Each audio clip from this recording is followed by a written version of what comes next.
പണ്ടൊക്കെ ആയിരുന്നെങ്കിൽ ദൃശ്യമാധ്യമത്തിൻ്റെ ഫ്ലോറിൽ ജനങ്ങളോടായിട്ടൊരു വാർത്ത അവതരിപ്പിക്കുമ്പോൾ നമുക്ക് ഉപയോഗിക്കാൻ പറ്റുന്ന വാക്കുകൾ പറ്റാത്ത വാക്കുകൾ എന്നൊരു വ്യത്യാസം ഉണ്ടായിരുന്നു. ഇപ്പം ഞാൻ, എൻ്റെ തുടങ്ങിയ സാധനങ്ങളൊന്നും പണ്ട് ഉപയോഗിക്കാൻ പറ്റില്ലായിരുന്നു.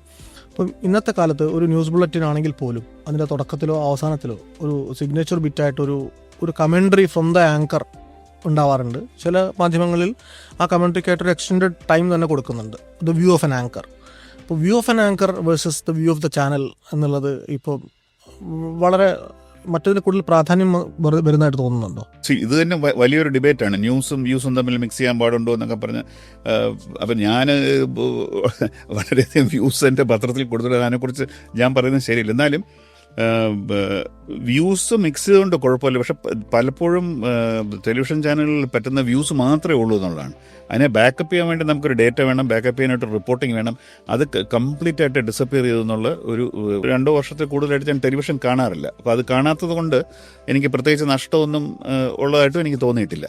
എനിക്ക് ഏറ്റവും വലിയ പരാതി ഈ വൈകുന്നേരം ഈ ഓരോ നിരീക്ഷകരെയും സ്പോക്സ് പേഴ്സൺ എന്നുള്ള പറയുന്ന ആളുകളെയും വിളിച്ചിരുത്തിയിട്ട്, ഞാൻ ഉദാഹരണത്തിന് നമ്മളൊരു news room, traditional news room, ഏത് മോഡേൺ ന്യൂസും ഒരു ഓൺലൈൻ എന്തോ ആയിക്കൊള്ളട്ടെ, ഒരു പാർട്ടിയുടെ വക്താവ് നമുക്കൊരു പത്ര കുറിപ്പ് എഴുതി തരികയാണ്.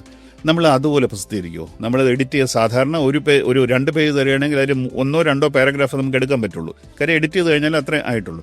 പക്ഷേ ഈ ടെലിവിഷൻ സംഭവം ഇവർ പറയുന്നത് ഒരു എഡിറ്റിങ്ങോ ഒരു രീതിയിലുള്ള ഓഡിറ്റിങ്ങോ ഇല്ല, അങ്ങ് വെള്ളം പോലും കേൾപ്പിക്കുകയാണ്.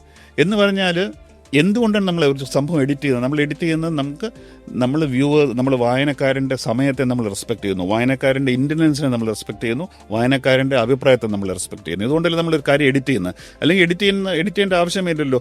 എല്ലാ തെറ്റുകളോടുകൂടിയും എല്ലാം വളരെ ലൂസായിട്ടുള്ള ഫ്രേസിങ്ങോടുകൂടിയും ഒരു പ്രസ്താവന നമുക്ക് പബ്ലിഷ് ചെയ്യാൻ കൊടുത്താൽ പോരെ. നമ്മൾ ചെയ്യുന്നത് എന്താണ്? നമ്മൾ വായനക്കാരനെ ബഹുമാനിക്കുന്നുവെന്ന് അതൊരു കൺവേ ചെയ്യണം. ഒരു അൺഡിക്ലെയർഡ് ഒരു കമൻ്റ്, ഒരു കമ്മിറ്റ്മെൻ്റാണ് നമ്മൾ വായനക്കാരൻ. ഞങ്ങൾ നിങ്ങളെ ബഹുമാനിച്ചുകൊണ്ട് നമ്മൾ ഇൻഫർമേഷൻ ഷെയർ ചെയ്യുന്നു. അപ്പോൾ ഈ ടെലിവിഷനിലൊക്കെ കാണുന്നത് എന്താണ്? തീരെ ഒരു തരത്തിലും പ്രേക്ഷകരെ ബഹുമാനിക്കാത്ത, ആരെന്ത് പറഞ്ഞാലും അത് അതുപോലെ കേൾപ്പിക്കുക എന്നുള്ള ഒരു വലിയൊരു പാതകം എന്ന് തന്നെ പറയുന്നത്. അപ്പോൾ താങ്കൾ പറഞ്ഞ കാര്യങ്ങളെല്ലാം അതിനകത്ത് വരും. അപ്പോൾ ആ ഒരു ഡിസിപ്ലിൻ അതിനകത്ത് വരും. അതായത് ഒന്നുകിൽ ഇവരെ പഠിപ്പിക്കണം എങ്ങനെയാണ് സംസാരിക്കേണ്ടതെന്ന്, ഈ വരുന്നവരെ, അല്ലെങ്കിൽ എന്തൊക്കെ സംസാരിക്കുക, അല്ലെങ്കിൽ അവിടെ ആ സ്പോട്ടിൽ തന്നെ ഓഡിറ്റ് ചെയ്യപ്പെടില്ല. അവർ പറയുന്നത് സത്യമാണോ അല്ലേ എന്ന് കാണിക്കാനുള്ള സംവിധാനം ഉണ്ടാകണം. അല്ലെങ്കിൽ ഡിലേഡ് ഈ ലൈവ് ചെയ്തിട്ട് കാര്യമില്ല, ആവശ്യമില്ലാത്ത കാര്യങ്ങൾ എല്ലാത്തിലും ലൈവ് ചെയ്യണമെന്ന് നിർബന്ധം എന്താണ്?